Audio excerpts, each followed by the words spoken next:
Sekarang kita lanjutkan ke komoditas yang sedang menjadi perhatian para pelaku pasar, di mana harga emas Ya, ini terus naik, bahkan mencetak rekor tertinggi.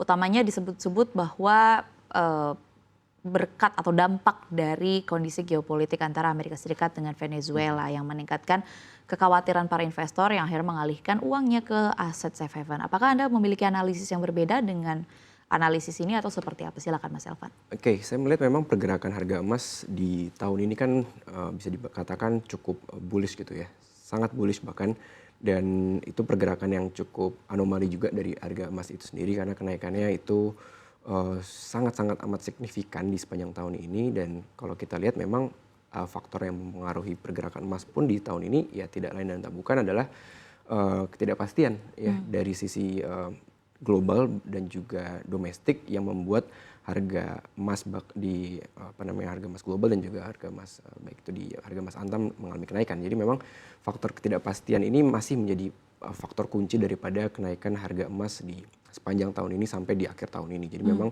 kondisi-kondisi seperti kita tahu di awal tahun sempat ada kebijakan tarif Trump yang membuat gonjang-ganjing akan global trade itu terancam seperti itu, dan dikatakan ekonomi akan sangat melemah dan lain sebagainya. Jadi itu memang membuat faktor ketidakpastian sangat muncul di tengah masyarakat sehingga mendorong retail dan juga institusi sebetulnya, baik itu institusi swasta maupun pemerintahan melalui bank sentral untuk kembali melakukan hedging lindung asetnya melalui ya balik lagi ke safe haven yaitu emas.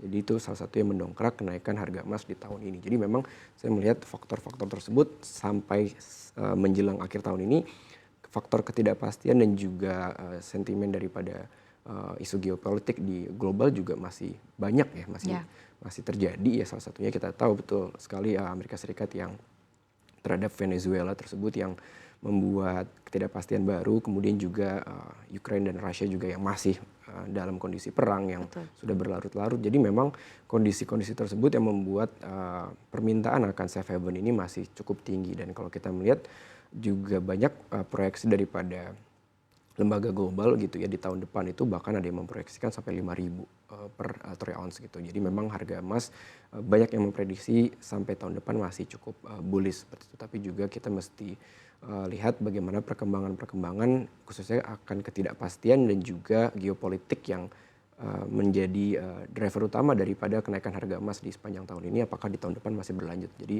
kondisi tersebut yang saya rasa membuat harga emas ini di tahun depan masih bisa naik atau justru sebaliknya ya, tergantung daripada itu tadi sentimen ketidakpastian dan juga geopolitik di tahun depan apakah masih akan berlanjut atau tidak. Nampaknya selama Donald Trump masih menjabat dengan kebijakannya dan dengan kebiasaannya selama 1 tahun terakhir, nampaknya memang harga emas akan terus naik karena kan ini mencerminkan situasi yang tidak stabil dari secara global begitu. Nah, yang menarik untuk kita cermati adalah berkaitan dengan saat kita melihat informasi berkaitan dengan emas yang terus naik, harga emas global yang terus naik, ini kan juga berdampak terhadap harga emas di dalam negeri begitu. Salah satunya mungkin yang untuk investasi adalah harga emas batangan yang dijual di Antam. Per hari ini sedang saya buka datanya hari ini 24 Desember 2025 hingga pukul 8.30 menit waktu Indonesia Barat. Harga emas Antam per 1 gramnya sudah di level 2,590, 2,5 juta, sudah hampir ke level 2,6 juta per 1 gram.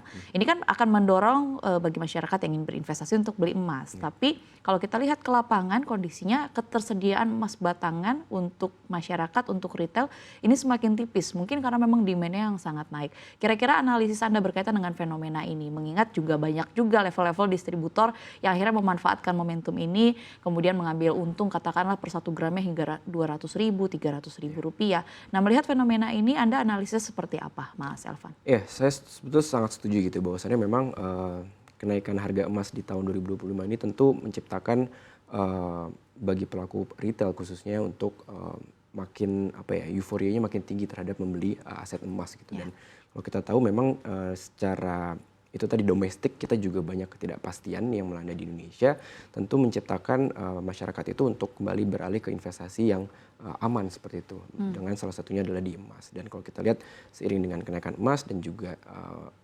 otomatis retail tuh makin berbondong-bondong untuk membeli emas. Jadi secara demand di dalam negeri sendiri emas itu sangat tinggi gitu ya. seiring dengan itu tadi ketidakpastian dan juga kenaikan harga emas itu sendiri. Jadi memang faktor-faktor tersebut yang menciptakan create demand terhadap emas itu cukup tinggi, dan juga secara stok mungkin saya nggak tahu pasti sebetulnya secara stok bagaimana permainan stok di Antam itu dalam stok mereka punya cadangan emasnya gitu ya, ketersediaan emasnya, tapi tentunya dengan adanya keterbatasan daripada stok emas di gerai-gerai di mereka punya gerai gitu di Antam seperti itu, tentu pasti ini mengindikasikan sebuah demand yang sangat tinggi. Dan kalau saya melihat seharusnya juga Antam bisa kayak yang Mbak Dina tadi kesampaikan ya, kalau di Antam itu atau di beberapa tempat penjualan emas itu mulai ada oknum gitu ya yang memanfaatkan seperti calo-calo untuk membeli emas, dan tentu itu harus ditindak.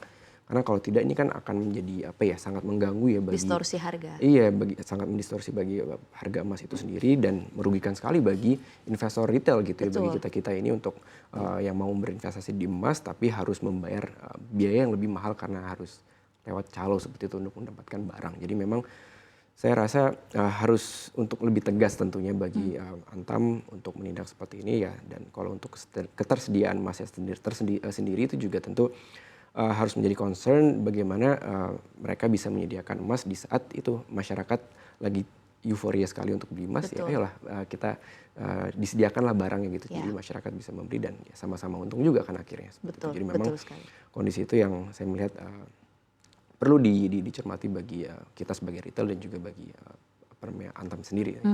Kenapa saya arahkan pertanyaan ke emas batangan? Karena kalau kita bicara berkaitan dengan emiten produsen emas sendiri kan tidak berbanding lurus dengan harga emas global, karena seperti yang sering kita bahas juga dalam segmen market style juga segmen-segmen serupa, bahwa emiten-emiten produsen emas biasanya tidak menghasilkan hanya emas saja, tapi biasanya bercampur dengan komoditas lainnya.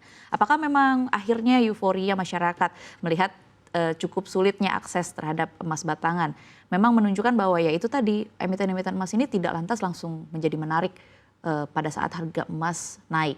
Atau sebenarnya kalau di tengah kenaikan komoditas emas, emiten apa yang sebenarnya akan ikut mendapatkan berkatnya, Mas Elvan? Iya, pasti yang paling akan mendapatkan dampaknya dari sisi mereka punya penjualan sampai nantinya ke net profit daripada perusahaan, tentu yang exposure terhadap pendapatan itu sangat besar dari penjualan emas. Dan sebetulnya banyak sekali di emiten-emiten di BI gitu ya yang secara penjualan, secara besaran penjualan emasnya itu bobotnya sangat besar terhadap pendapatan dari perusahaannya gitu. Jadi memang hal itu yang tentu akan mendapatkan dampak yang sangat positif, dorongan yang sangat positif bagi pendapatan emiten ya, karena exposure mereka terhadap penjualan emas itu cukup tinggi, dan ketika harga emasnya itu sendiri mengalami kenaikan, otomatis pendapatan mereka akan semakin tinggi dan juga berimbas pada net profit juga nanti ujung-ujungnya menjadi naik. Jadi memang sebetulnya saya bisa bilang banyak kok di BI gitu yang secara exposure pendapatannya terhadap penjualan emas itu masih besar gitu, masih dominan gitu dengan ya. harga komoditas emas. Dan kalau kita lihat harga emiten-emiten yang bergerak yang ada hubungannya sangkut pautnya dengan emas, meskipun tidak 100% pendapatan dari penjualan ataupun penambangan emas misalkan itu, tapi sudah juga tercermin dari sisi harganya kok gitu. Karena kalau kita lihat pergerakan emiten-emiten emas itu sepanjang tahun itu udah growth-nya double digit semua gitu, saya bisa pastikan. Seperti kita Antam, kemudian BRM dan lain sebagainya, banyak sekali itu yang mengalami kenaikan cukup signifikan gitu. Jadi memang secara kenaikan harga emas di tahun ini dengan harga-harga emiten-emiten yang bergerak di bidang emas, walaupun tidak 100% penjualannya adalah bentuknya emas, cuman tetap mempengaruhi dari sisi pergerakan harga sahamnya.